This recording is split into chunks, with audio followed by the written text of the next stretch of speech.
మీరందరూ కూడా 10th class లో ఉన్నారు కాబట్టి ఇదే మీరు మీ ఫ్యూచర్ ని ఎన్నుకునేటువంటి టైం, సెలెక్ట్ చేసుకునే టైం. ఎందుకంటే ఫస్ట్ ఇయర్ లోకి వెళ్ళేటప్పుడు మనకు రకరకాల ఆలోచనలు వస్తాయి. మన ఇంటర్నల్ గా కూడా రకరకాల ఫిజికల్ గా కూడా చేంజెస్ వస్తూ ఉంటాయి.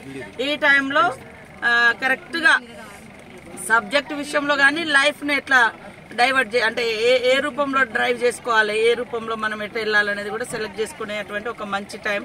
కాబట్టి మీరు చిన్నతనం నుంచి ఏదైతే ఫ్యూచర్ ఇట్లా ఉండాలని ప్లాన్ చేసుకుంటారో అదే ప్లానింగ్ తో ఇప్పుడు కరెంట్ ఉన్నటువంటి సిచ్యువేషన్ తగ్గట్టుగా ఈ రోజులలో మనం ఏ సబ్జెక్ట్ ఎన్నుకుంటే ఏ ఉద్యోగాలకు డిమాండ్ ఉంది, మీరు నెక్స్ట్ 5 ఇయర్స్ వరకు మీ స్టడీస్ అయిపోయిన తర్వాత మీరు సెటిల్ కావాలంటే ఇప్పుడున్నటువంటి జాబ్ ఎందులోకి వెళ్తే మీరు నిజంగా అది సాధించుకోగలుగుతారు అనేది కూడా తయారు చేసుకోవాలి. ఒక మీ యొక్క ఫ్యూచర్ మేనిఫెస్టో లాగా చేసుకుంటేనే మీరు ఏదైతారు. ఏదో దారిలో ఇది అవకాశం దొరికింది కాబట్టి ఇందులో జాయిన్ అయిదాం, ఈ కోర్స్ అవకాశం అట్లా కాకుండా మీరు అనుకునే సాధించాలంటే ఇది ఒక మంచి టైం. 10th మార్క్స్ తోటే మీరు నెక్స్ట్ ఇంటర్లోకి మీకు సీట్స్ కానీ లేకుంటే ఇతరతర అవకాశాలు దొరకడానికి.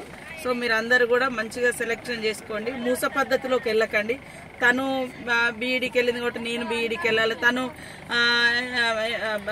సైన్స్ సబ్జెక్ట్ తీసుకుంది కాబట్టి నేను కూడా మెడికల్ సైడ్ ఎంబీబీఎస్ సైడ్ పోవాలని అట్లా కాకుండా ఆఫ్టర్ 5 ఇయర్స్ తర్వాత మీరు చదువుకునేటువంటి ఏ సబ్జెక్ట్ లో అయితే మీకు అప్పుడు డిమాండ్ ఉంటుందో ఇప్పుడు మీరు మీ టీచర్స్ తో గానీ లేదా ఇతర ఎక్స్పర్ట్స్ స్టడీస్ లలో జాబ్ కి సంబంధించినటువంటి ప్లేస్మెంట్ ఇచ్చేటువంటి వాళ్ళ కోర్సెస్ కూడా మీరు తీసుకొని అడ్వైస్ తీసుకొని మీరు ఎంచుకునేటువంటి సబ్జెక్ట్ కూడా ఎంచుకోండి.